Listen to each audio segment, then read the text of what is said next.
Je jednou z najdôležitejších žien v Biblii. No nebola kráľovnou ani prorokyňou. Nebola ani Izraelčankou, ale cudzou vdovou z Moabu.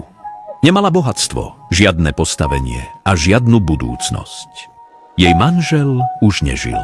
Jej vlast jej nič neponúkala a jediná cesta vpred viedla k chudobe a neistote.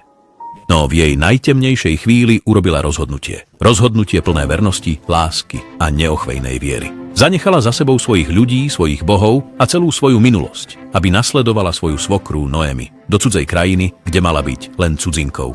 Ale to, čo sa na prvý pohľad javilo ako beznádejná a stratená cesta, bolo v skutočnosti len začiatkom jej božského osudu. Jej meno bolo Rút a prostredníctvom jej viery Boh nielenže vykúpil jej životný príbeh, ale zaradil ju do rodokmeňa najväčšieho spomedzi izraelských kráľov a dokonca aj samotného Mesiáša. Príbeh Rút sa odohráva v časoch, keď vládli sudcovia. Bola to búrlivá éra v dejinách Izraela po smrti Jozú a pred nástupom monarchie pod Šaulom a Dávidom. Národ nemal kráľa a ľudia často upadali do cyklov neposlušnosti, modloslužby, cudzieho útlaku, pokánia a vyslobodenia. Morálka bola nestála a písmo zaznamenáva: každý robil, čo bolo správne v jeho vlastných očiach. V tomto období postihol judskú krajinu hladomor. Ani Betlehem, ktorého samotné meno znamená dom chleba, neponúkol svojmu ľudu ani kúsok chleba. Irónia bola skutočne horká. Polia, ktoré kedysi bohato rodili jačmeň a pšenicu, ležali teraz úplne neúrodné. Úroda vedla, jedlo sa stalo vzácnym, sípky sa vyprázdnili a prežitie sa stalo čoraz neistejším. V Betleheme žil muž menom Elimelech, ktorého meno v preklade znamenalo Môj Boh je kráľ. Bol ženatý so ženou menom Noemi, ktorej meno v preklade znamenalo príjemná. Spolu mali 2 synov, Machlona a Kiliona. Ako sa hladomor zhoršoval, Elimelech stál pred voľbou, ktorú by žiadny otec neurobil ľahkovážne. Vytrhnúť svoju rodinu s koreňou a opustiť zem, ktorú Boh prisľúbil svojmu ľudu. Keďže išlo o holé prežitie, rozhodol sa ich viesť na východ cez rieku Jordán na územie Moabu. Moab bola krajina, ktorá bola často v konflikte s Izraelom. Jej ľud uctieval boha Kémoša a mal dlhú históriu nepriateľstva voči Izraelitom. No v tejto chvíli Moab ponúkal jedlo a stabilitu, čo Judsko v tom čase nemohlo poskytnúť. Život v Moabe však nepriniesol úľavu, v ktorú Noemi možno dúfala. Len krátko potom, ako sa tam usadili, ich postihla hrozná tragédia.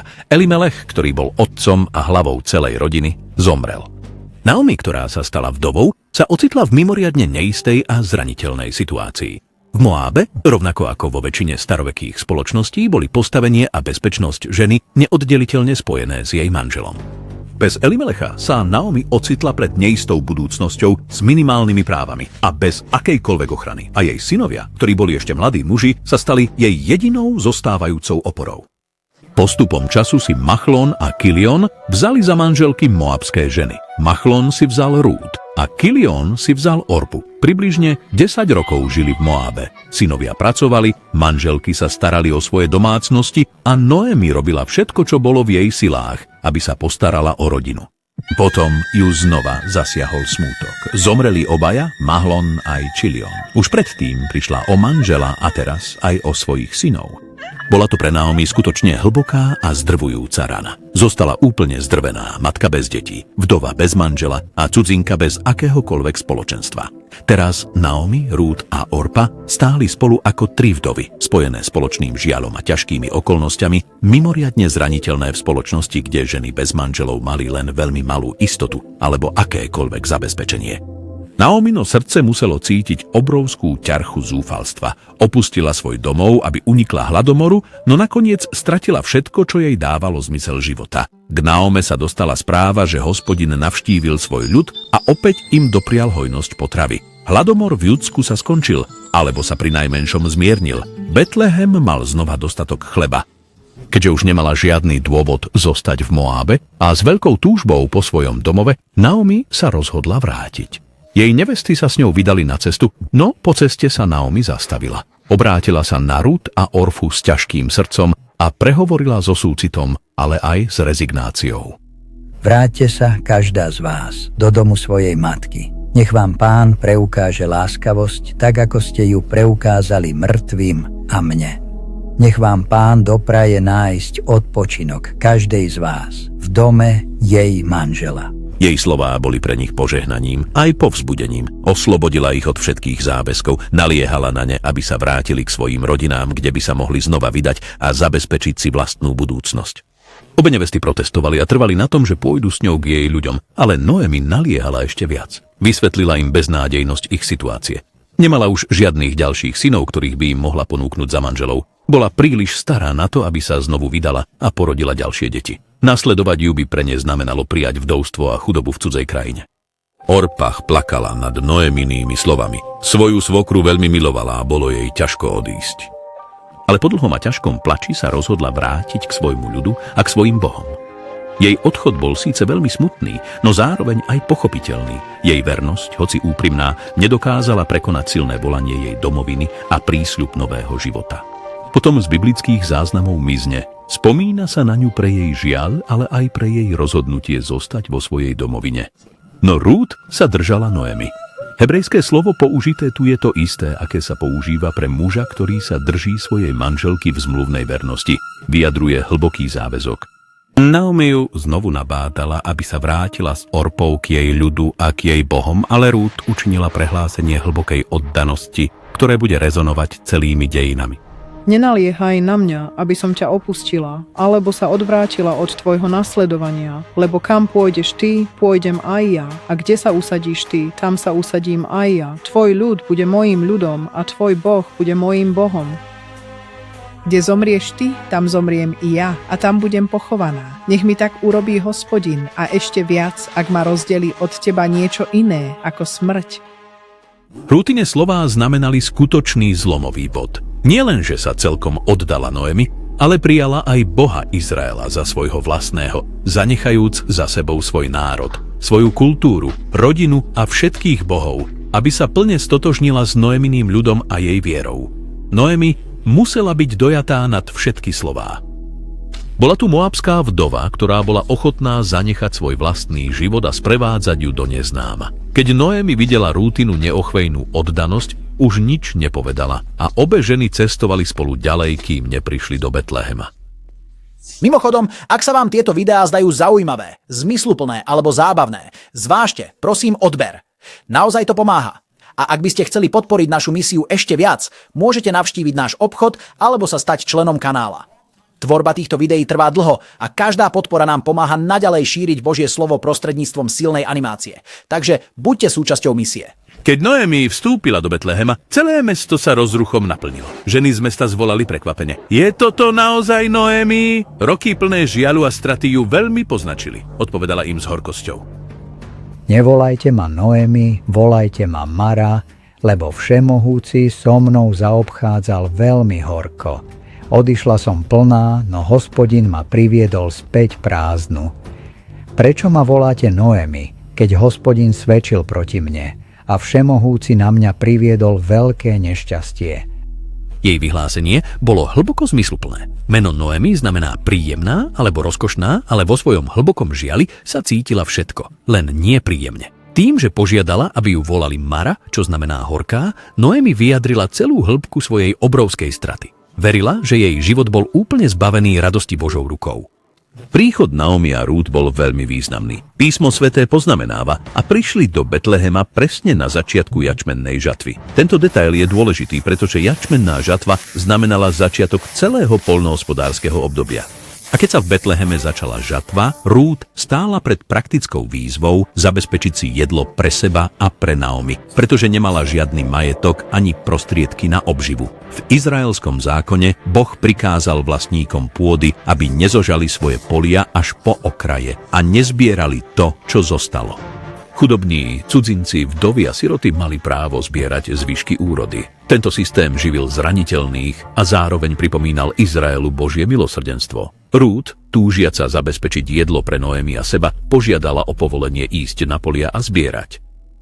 S Noeminým súhlasom Rút vyrazila na polia, aby zbierala za žencami, zbierajúc zvyšné klasy jačmeňa. Prozreteľnosť viedla jej kroky na pole bohatého majiteľa pôdy menom Boaz, príbuzného Elimelecha. Boaz prišiel z Betlehema a pozdravil svojich pracovníkov slovami.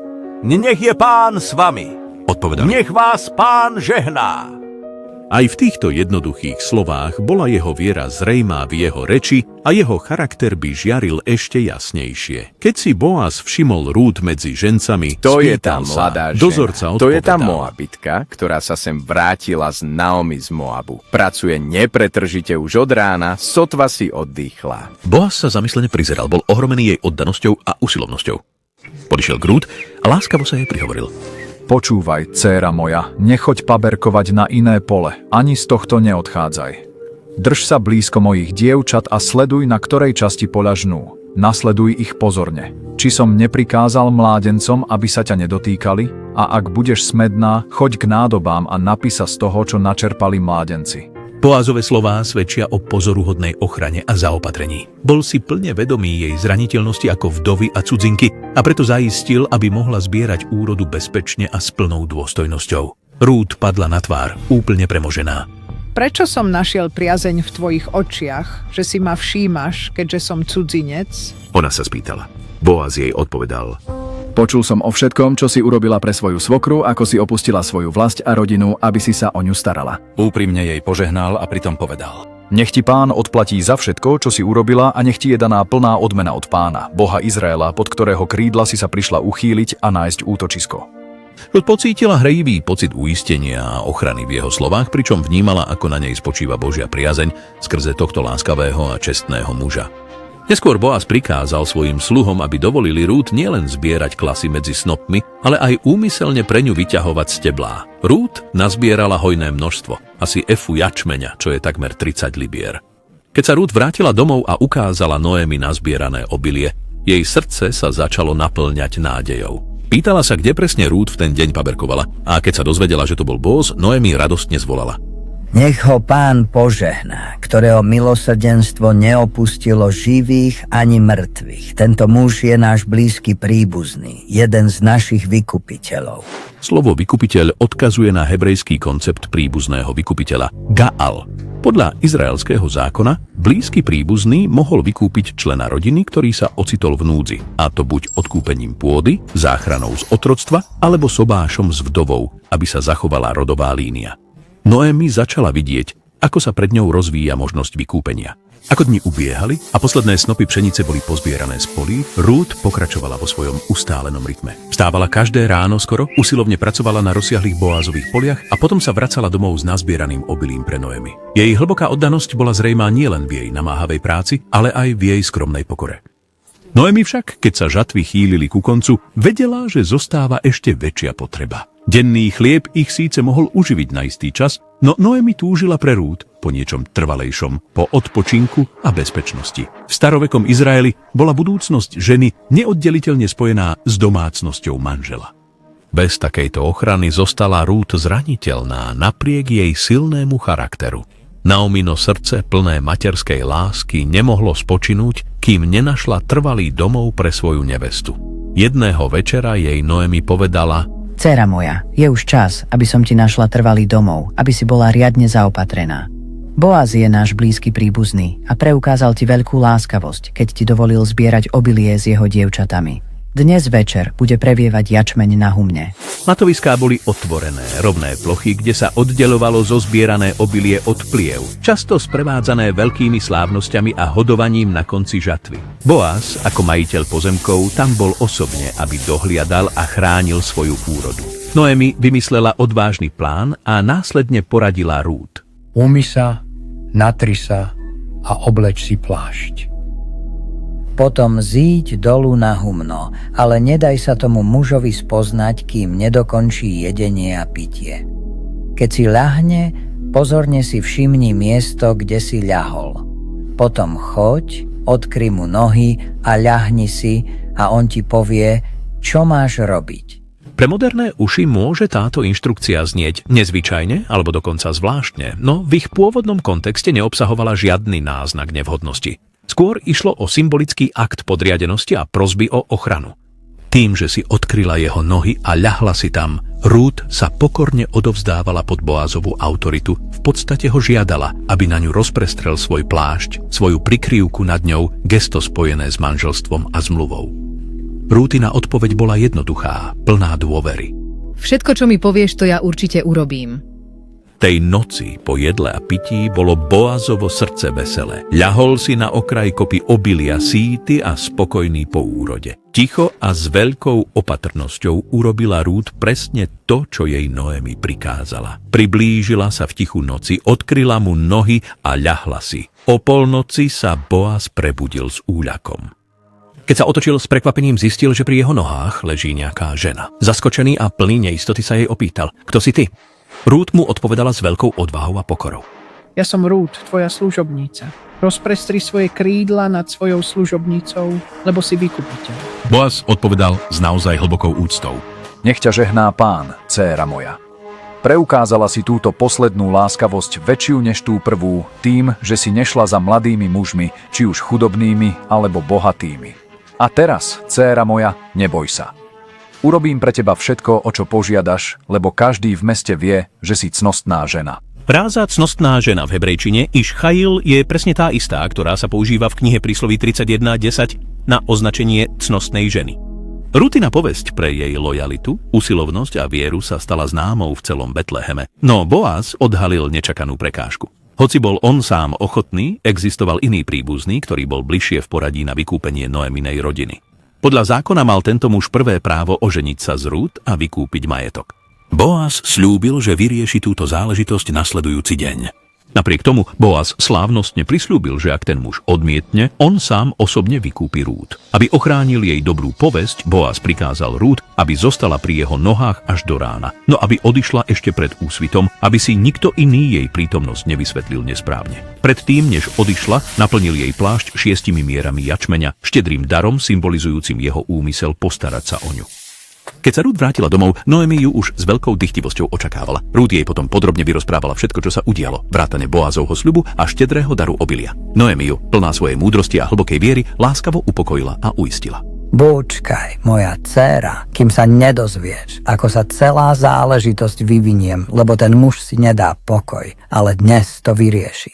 Skoro ráno na druhý deň Boaz išiel k mestskej bráne Betlehema, tradičnému miestu právnych transakcií a súdnych rozhodnutí. Sadol si a keď prechádzal bližší príbuzný, Boaz ho zavolal, aby si sadol tiež. Zhromaždil tiež 10 starších mesta, aby boli svedkami. Boaz začal tým, že predložil záležitosť týkajúcu sa vykúpenia pôdy.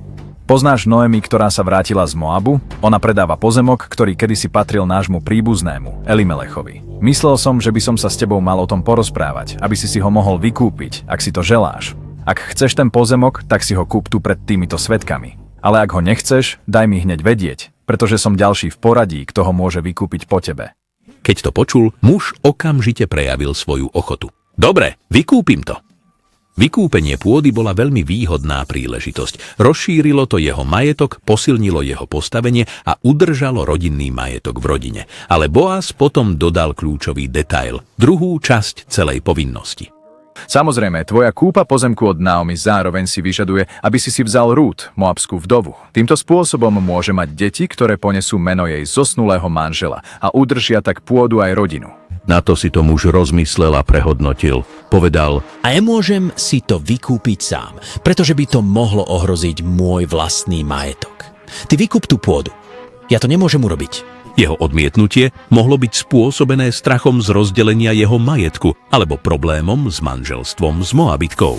Na spečatenie rozhodnutia si vyzul sandál a dal ho Boazovi. Bol to starodávny zvyk v Izraeli na potvrdenie právnej transakcie. Sandál symbolizoval prenos práv. Boaz verejne vyhlásil: Vy ste dnes svedkami, že som kúpil z ruky Noemi všetko, čo patrilo Elimelechovi a všetko, čo patrilo Čilionovi a Mahlonovi. Taktiež Rút Moabitku, vdovu po Mahlonovi, som si kúpil za ženu, aby som zachoval meno mŕtvého v jeho dedičstve, aby meno mŕtvého nebolo vymazané spomedzi jeho bratov a z brány jeho rodného miesta. Vy ste svedkami v tento dôležitý deň. Ľudia odpovedali požehnaním. Nech Hospodin urobí ženu, ktorá prichádza do tvojho domu, podobnú Ráchel a Lev, ktoré spoločne vybudovali celý dom Izraela. Nech sa tvoje skutky v Efrate stanú hodnými a nech tvoje meno znie slávne v Betleheme a nech tvoj dom bude ako dom Pereca, ktorého Tamar porodila Júdovi, vďaka potomstvu, ktoré ti Pán dá prostredníctvom tejto mladej ženy. Takto, pri mestskej bráne bolo zabezpečené vykúpenie. To, čo sa začalo hladomorom, stratou a hlbokým žialom, sa teraz premenilo na posvetnú zmluvu, nádej a hojné požehnanie. Všetko to sledovala a potvrdzovala celá komunita Božieho ľudu. Tak si Boaz vzal Rút do svojho domu a stala sa jeho manželkou. Hospodin požehnal ich zväzok a Rút otehotnela a porodila syna. Vtedy sa ženy z mesta radovali spolu s Noemi.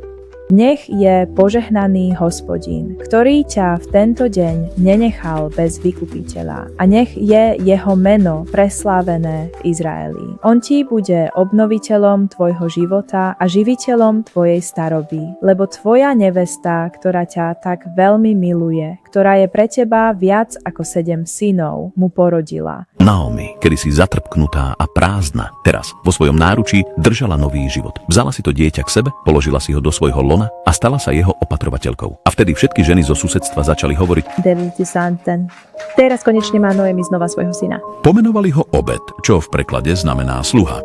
Obed vyrástol a stal sa otcom Jeseho, ktorý sa neskôr stal otcom veľkého kráľa Dávida. Prostredníctvom Rút, cudzinky z Moabu, sa zachovala línia Mesiáša.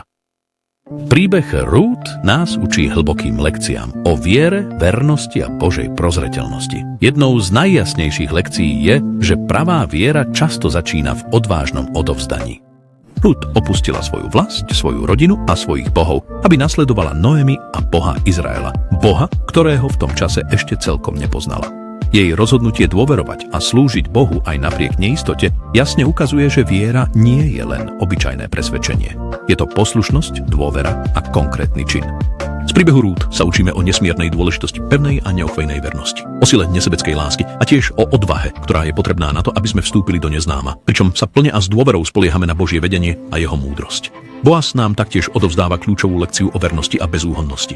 Svojou ochranou, láskavosťou a štedrosťou ukazuje, že skutočná láska si váži druhých, chráni ich dôstojnosť a koná spravodlivo, aj keď si to vyžaduje osobnú obetu, čím demonštruje, ako môžu láska a spravodlivosť harmonicky koexistovať.